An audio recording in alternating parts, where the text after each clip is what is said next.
Maíra Poubel, professora de História. E agora no Explicador Virtual a gente vai voltar a ver um pouquinho sobre colonialismo e imperialismo, mas agora a parte da África.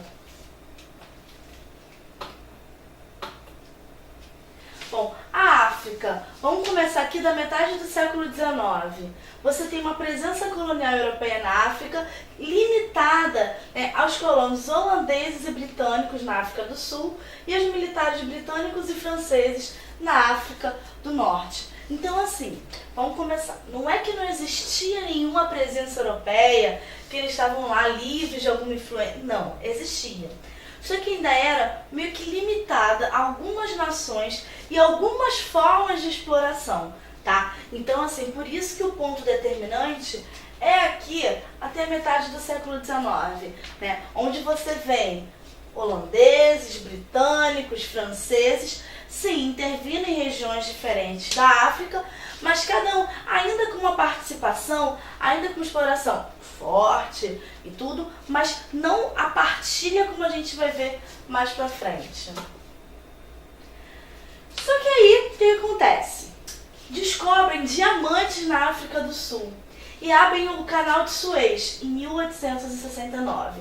Que isso desperta a atenção não só mais daquelas nações que ali já estavam ocupando, mas de outros países da Europa, que aí começam a ver a importância econômica e estratégica do continente. Cresce o olho mesmo. A África começa a ser vista como um lugar que poderia render muito dinheiro. Os países europeus rapidamente começaram a disputar os territórios. Então começou uma briga para ver quem vai dominar quem. Qual parte do território é de quem? Os estilos variavam, mas os poderosos colonizadores fizeram poucos esforços para desenvolver suas colônias.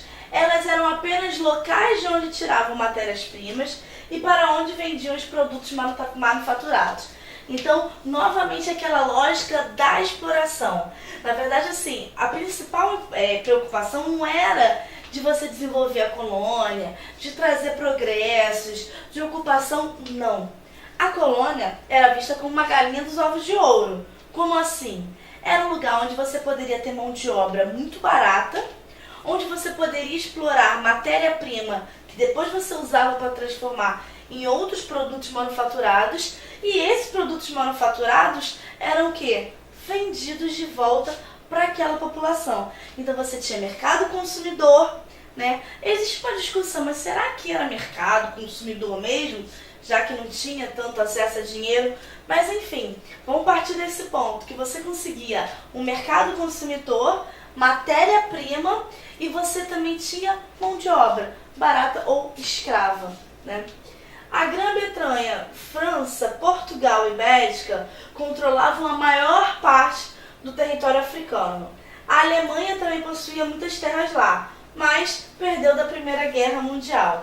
Então você vê que as principais potências europeias praticamente dividiram a África entre si para poder cada uma explorar o máximo que pudesse das suas partes de terra. É como se fosse assim, vamos pegar o território, a gente vai ver o mapa e foi exatamente isso.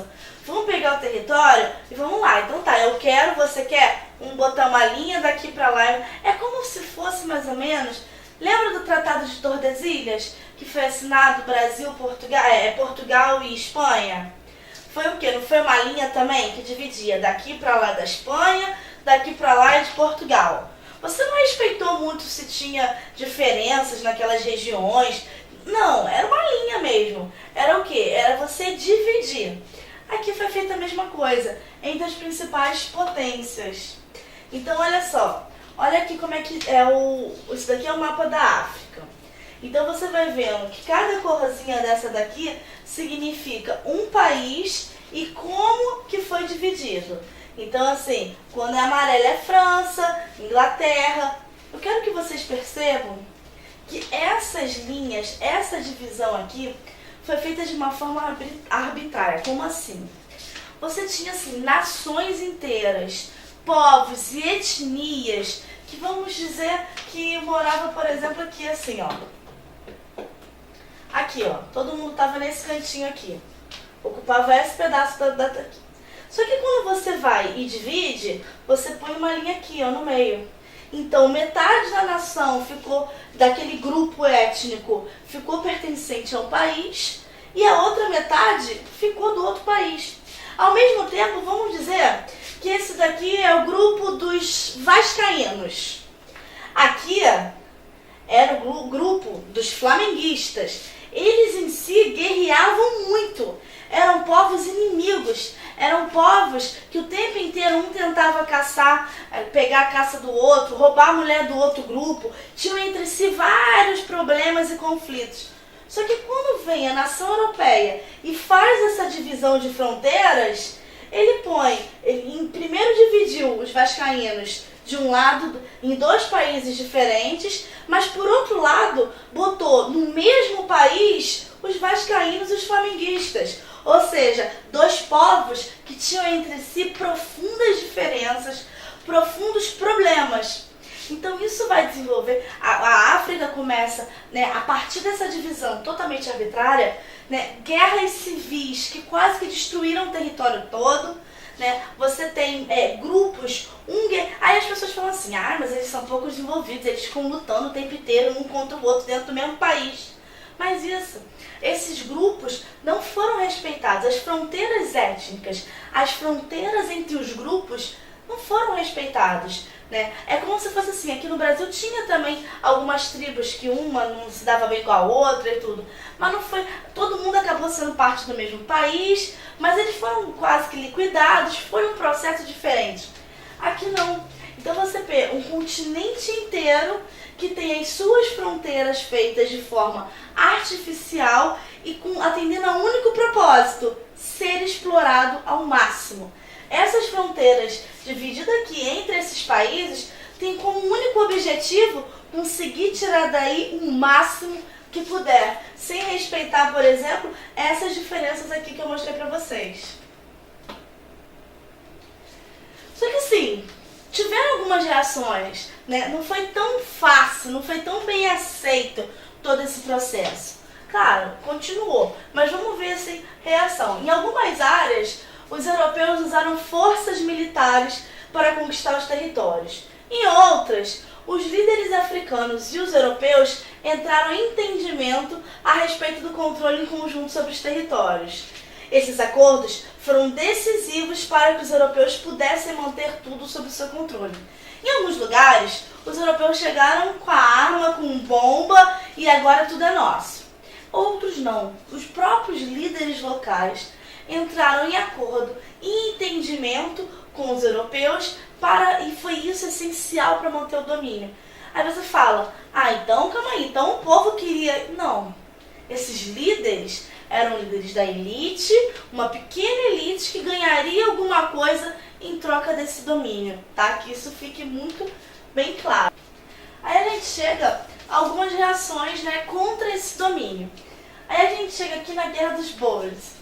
A Guerra dos Boers, ou Guerra dos Boers, foram dois confrontos armados na atual África do Sul que opuseram os colonos de origem holandesa e francesa, os chamados Boers, ao exército britânico, que pretendia se apoderar das minas de diamante e ouro recentemente encontrados naquele território. Em consequência das guerras, os Boers ficaram sob o domínio britânico com a promessa de autogoverno. Então assim, eu botei essa reação só para a gente ter sempre em mente que não foi sempre um domínio e um contato pacífico, tá? Aí chegaram, exploraram, ninguém nunca fez nada contra isso, sempre aceitaram. Não, houve resistência.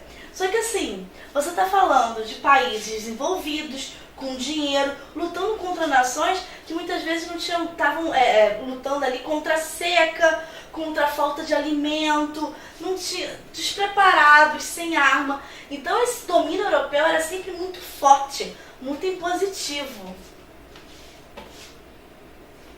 E aí assim, as consequências do coronelismo na África. Algumas eu já fui até falando enquanto eu estava explicando, mas é bom que fique muito marcado para vocês quais foram essas consequências. Então assim, a primeira foi uma divisão da África em mais de 50 estados cujas fronteiras foram demarcadas sem dar a menor importância onde as pessoas viviam e como organizavam sua própria divisão política. Foi aquilo que eu falei do etnocentrismo, né? Você vê a sua forma de divisão, de organização como a melhor e tenta impor isso ao outro. As fronteiras atuais, em geral, dividem uma única comunidade étnica em duas ou mais nações. Por exemplo, embora a maioria dos somalis vivam na Somália, eles constituem uma significativa minoria no Quênia e na Etiópia. E muitos deles gostariam de ser cidadãos da Somália. Então você tinha os somalis, né? Grande parte ficou na Somália. Mas quando você faz essa divisão entre os estados, você divide o povo que gostaria de viver junto, sobre as mesmas regras, as mesmas coisas. Uma outra coisa, o efeito na vida econômica dos povos africanos. O sistema colonial destruiu o padrão econômico que lá existia, que era diferente do padrão europeu. Só que a gente não pode julgar se era melhor ou se era pior. Era apenas diferente. O colonialismo também ligou a África economicamente às grandes potências e os benefícios desse sistema sempre vão para os países poderosos e nunca de volta para a África. A África ficou totalmente dependente economicamente dos países que estavam ali mais envolvidos, com mais dinheiro. E os lucros, né, daquela exploração de ouro vão sempre para os outros países.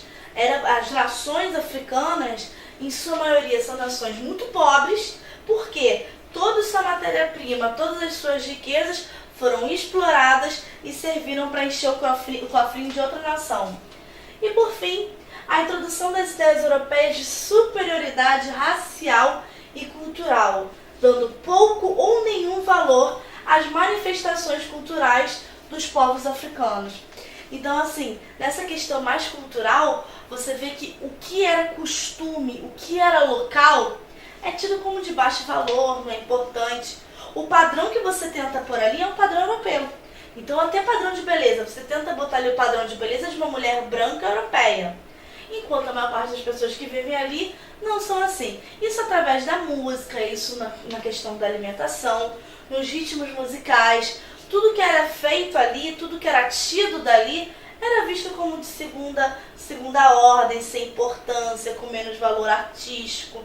E isso é um mal que vai persistindo, que dura até hoje, né? Vão lutando para ter esse reconhecimento das suas diferenças, mas ainda é um processo difícil. A gente vai ficando por aqui. Até a próxima.